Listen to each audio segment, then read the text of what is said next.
நண்பர்களே, இது உங்கள் நம்பிக்கை யூடியூப் சேனல். இப்போ எதை பற்றி பார்க்க போகிறோம்னா, இது ஒரு கீரை தாங்க.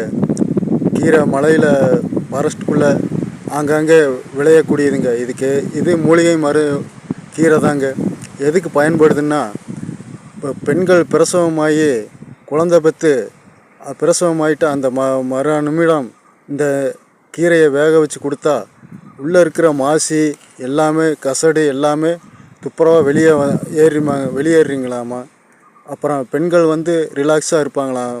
நண்பர்களே, அருமையான மூலிகை மருந்துங்க இந்த கீரையும். இதுக்கு பேர் பழிவு கீரைங்க. இது தொட்டால் அப்படியே மடன்னு இந்த ஒடியுமுங்க. இந்த மாதிரியே ஒடியுமுங்க இந்த கீரை. நண்பர்களே, சப்போர்ட் பண்ணுங்கள். இன்னும் நிறையா மூலிகை மருந்து இருக்குது, உங்களுக்கு எடுத்து காட்டுறேன். நண்பர்களே, சப்ஸ்கிரைப் பண்ணுங்கள், லைக்